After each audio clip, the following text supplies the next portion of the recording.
السلام علیکم ورحمۃ اللہ۔ غزوہ ہند کب ہوگا؟ غزوہ ہند کے متعلق جو احادیث ہیں، غزوہ ہند کی پیشگوئی کیا ہے، غزوہ ہند کون شروع کرے گا اور اس کا نتیجہ کیا نکلے گا، غزوہ ہند کے بارے میں رسول اللہ صلی اللہ علیہ وسلم کی احادیث مبارکہ میں کس طرح ذکر فرمایا ہے، اس حوالہ سے چند ایک احادیث میں آپ لوگوں کے ساتھ شیئر کرنا چاہتا ہوں۔ ویسے تو کتب احادیث میں بہت ساری احادیث نقل کی گئی ہے، مگر غزوہ ہند کے متعلق چند ایک احادیث ہیں جو میں آپ لوگوں کی نظر کرنا چاہوں گا۔ پھر اس کے بعد ہم بات کریں گے کہ غزوہ ہند کب ہوگا اور غزوہ ہند کون کرے گا، کون وہ خوش نصیب لوگ ہوں گے، کون سا وہ خوش نصیب بادشاہ ہوگا، کون سے وہ خوش نصیب مجاہدین ہوں گے جو ان احادیث کا مصداق بنیں گے اور غزوہ ہند میں شرکت کریں گے، اور وہ وقت کون سا ہوگا جب غزوہ ہند ہوگا۔ ان تمام سوالات کے متعلق انشاءاللہ ان احادیث مبارکہ کے ذکر کرنے کے بعد بات کریں گے۔ حضرت ثوبان رضی اللہ تعالی عنہ جو کہ رسول اللہ صلی اللہ علیہ وسلم کے غلام تھے، ان سے روایت ہے رسول اللہ صلی اللہ علیہ وسلم نے فرمایا، میری امت کے دو گروہوں کو اللہ تعالیٰ دوزخ کے عذاب سے بچائے گا، اور ان میں سے ایک ہندوستان میں جہاد کرے گا، دوسرا حضرت عیسیٰ علیہ السلام کے ساتھ ہوگا۔ دوسری احادیث مبارکہ یہ ہے کہ حضرت ابو ہریرہ رضی اللہ تعالیٰ عنہ سے روایت ہے کہ رسول اللہ صلی اللہ علیہ وسلم نے ہندوستان کا ذکر کرتے ہوئے فرمایا، یقیناً تمہارا ایک لشکر ہندوستان سے جنگ کرے گا اور اللہ ان مجاہدین کو فتح دے گا حتیٰ کہ وہ حکمرانوں کو بیڑیوں میں جکڑ کر لائیں گے، اللہ ان کی مغفرت فرمائے گا، پھر جب وہ واپس لوٹیں گے تو ابن مریم کو شام میں پائیں گے۔ تو حضرت ابو ہریرہ رضی اللہ تعالیٰ عنہ فرماتے ہیں کہ اگر میں نے وہ غزوہ پایا تو اپنا نیا اور پرانا مال بیچ کر اس میں شرکت کروں گا، جب ہمیں اللہ تعالیٰ فتح دے گا تو ہم واپس آئیں گے اور میں ایک آزاد ابو ہریرہ ہوں گا جو شام میں آؤں گا تو وہاں عیسیٰ ابن مریم سے ملاقات کروں گا۔ یا رسول اللہ صلی اللہ علیہ وسلم، اس وقت میری شدید خواہش ہوگی کہ میں حضرت عیسیٰ علیہ السلام کے قریب پہنچ کر انہیں بتاؤں کہ مجھے رسول اللہ صلی اللہ علیہ وسلم کی صحبت کا شرف حاصل ہے۔ حضرت ابو ہریرہ رضی اللہ تعالیٰ عنہ فرماتے ہیں کہ پھر رسول اللہ صلی اللہ علیہ وسلم مسکرانے لگ گئے۔ سامعین کرام، اس حدیث مبارکہ میں بھی غزوہ ہند کا ذکر آ چکا ہے۔ ایک اور حدیث مبارکہ ہے، حضرت کعب رضی اللہ تعالیٰ عنہ سے روایت ہے، فرماتے ہیں کہ بیت المقدس کا ایک بادشاہ ہندوستان کی طرف ایک لشکر روانہ کرے گا، وہ اس کو فتح کرے گا، پس مجاہدین ہند کی سرزمین کو پامال کر ڈالیں گے، اس کے خزانوں پر قبضہ کر لیں گے، پھر وہ بادشاہ ان خزانوں کو بیت المال کی تزئین کے لیے استعمال کرے گا، اور وہ لشکر ہندوستان کے بادشاہوں کو بیڑیوں میں جکڑ کر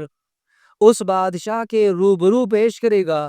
اور وہ لشکر مغرب اور مشرق کے درمیان سارا علاقہ فتح کر لیں گے اور دجال کے خروج تک ہندوستان میں قیام کریں گے۔ سامعین کرام، اب بات کرتے ہیں کہ احادیث مبارکہ میں غزوہ ہند کا ذکر تو آپ نے سن لیا، آ چکا ہے۔ اسی طرح بہت ساری احادیث ہیں، بخاری شریف میں امام بخاری رحمۃ اللہ علیہ نے بھی صحیح البخاری میں ایک باب باندھا ہے، اور مسلم شریف میں بھی روایات ہیں، مسند امام احمد میں بھی بہت ساری روایات ہیں۔ لیکن اب بات کرتے ہیں کہ ان احادیث کا مصداق کون بنے گا۔ ان احادیث کے بارے میں علماء فقہائے کرام کس نتیجے تک پہنچے ہیں کہ غزوہ ہند کب پیش آئے گا، کون کرے گا، اور وہ بادشاہ کون ہوں گے، وہ مجاہدین کون ہوں گے، اور یہ غزوہ ہند قرب قیامت کے نزدیک آئے گا یا اس سے بہت پہلے یہ واقع ہوگا، اس کے بارے میں تفصیلی بات کرتے ہیں۔ سامعین کرام، بلاجری کی تحقیق کے مطابق ہندوستان پہ جو مہم جوئی کا آغاز حضرت عمر رضی اللہ تعالیٰ عنہ کے دور میں ہوا، اس کے بعد حضرت عثمان غنی رضی اللہ تعالیٰ عنہ کے دور میں بعض مسلمان جاسوسوں کو ہند پر حملہ سے قبل وہاں کی صورتحال کا جائزہ لینے کے لیے بھیجا گیا۔ البتہ جنگ کی نوبت نہیں آئی، تاہم حضرت علی رضی اللہ تعالیٰ عنہ کے عہد میں جنگ ہوئی جس میں آپ کو کامیابی ہوئی۔ اور بعض حضرات کا یہ موقف ہے کہ محمد بن قاسم اور محمود سبکتگین کی ہندوستان کے علاقوں میں جو لڑائی ہوئی اس کو بھی غزوہ ہند کا مصداق ٹھہرایا گیا ہے۔ اور نمبر 3 پر بہت سارے علماء کرام مختلف مصداق ٹھہراتے ہیں، لیکن راجح قول یہ بھی ہے کہ ابھی ان روایات کا جو مصداق ہے وہ پیش نہیں آیا، بلکہ امام مہدی اور حضرت عیسیٰ علیہ السلام کے زمانے میں اس معرکہ عرئی کا تحقق ہوگا، جیسا کہ کتاب الفتن میں ہے کہ ایک جماعت ہندوستان میں جہاد کرے گی اور اس کو فتح نصیب ہوگی، اور جب وہ مال غنیمت لے کر واپس لوٹے گی تو حضرت عیسیٰ علیہ السلام کا ملک شام میں نزول ہو چکا ہوگا۔ جب وہ واپس لوٹیں گے تو حضرت عیسیٰ علیہ السلام کو شام میں پائیں گے۔ تو سامعین کرام، ان احادیث مبارکہ کے بارے میں 3 آراء ہیں علماء اور فقہاء کرام کے نزدیک۔ بعض علماء کرام یہ کہتے ہیں کہ غزوہ ہند پیش آ چکا، حضرت عمر رضی اللہ تعالیٰ عنہ کے دور میں، حضرت عثمان اور حضرت علی رضی اللہ تعالیٰ عنہ کے دور میں غزوہ ہند پیش آ چکا ہے۔ ان احادیث کا مصداق حضرت علی ہیں یا حضرت عثمان غنی یا حضرت عمر فاروق رضی اللہ تعالیٰ عنہ اجمعین ہیں۔ اور بعض حضرات کی یہ رائے ہے کہ نہیں، غزوہ ہند جب محمد بن قاسم نے ہند پر حملہ کیا تھا اور ان کے علاوہ سبکتگین نے بھی ہند پر کچھ لڑائیاں کی تھی، تو ان حدیث مبارکہ کا مصداق وہ لوگ تھے۔ لیکن جمہور علماء کرام کی یہ رائے ہے، ان کا یہ نظریہ ہے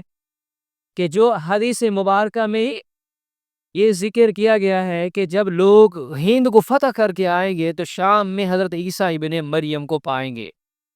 تو معلوم یہ ہوتا ہے کہ غزوہ ہند قرب قیامت کے نزدیک ہوگا، یعنی ادھر غزوہ ہند ہوگا، جب غزوہ ہند مکمل ہوگا، ختم ہوگا، تو حضرت عیسیٰ علیہ السلام کا نزول ہو چکا ہوگا، اور وہ لشکر سیدھا حضرت عیسیٰ علیہ السلام کی بیعت کریں گے اور ان کے لشکر میں وہ لشکر شامل ہو جائے گا، ضم ہو جائے گا، پھر ان کے ساتھ وہ لشکر جہاد کرے گا۔ تو اس حدیث کی روشنی میں دیکھا جائے تو بہت سارے علماء کرام کی یہ رائے ہے کہ غزوہ ہند ابھی پیش آنا ہے اور وہ قرب قیامت پیش آئے گا۔ اب یہ اللہ ہی جانتا ہے کہ غزوہ ہند میں کون لشکر شریک ہوں گے، کون سے مجاہدین ہوں گے، کون سے بادشاہ ہوں گے، اور وہ سپہ سالار کون ہوگا، یہ اللہ رب العزت بہتر جانتے ہیں۔ مگر راجح قول یہی ہے کہ غزوہ ہند ابھی باقی ہے، غزوہ ہند ہوا نہیں ہے۔ اب سامعین کرام، اس وقت میں ہمیں اتحاد اور اتفاق کی ضرورت ہے، کیونکہ ہم حالت جنگ میں ہیں، اور حالت جنگ میں ہمیں آپس میں اتفاق اور اتحاد کو قائم کرنا چاہیے اور اپنی افواج کے لیے دعا گو ہونا چاہیے۔ اللہ کے حضور عاجزی اور انکساری کے ساتھ دعائیں مانگنی چاہیے کہ اللہ ہمارے ان ہیروز کو فتح نصیب فرمائے جو اس وقت ہندوستان کے مقابلہ میں لڑ رہے ہیں، اور ہمارے ملک سے 10 گنا بڑا ملک ہے، ان کی معیشت بھی مستحکم ہے، اور ان کے پاس اسلحہ بھی ہے، اور ان کے پاس کثیر تعداد میں افواج بھی ہیں جو ہماری افواج سے تعداد میں زیادہ ہے۔ تو پھر بھی ہمارے نوجوان، ہمارے پاک فوج کے نوجوان ان کا مقابلہ کر رہے ہیں، اور انہیں ایسا جواب دیا ہے اللہ کی مدد و نصرت کے ساتھ کہ ان کے غرور کو زیر زمین کر دیا،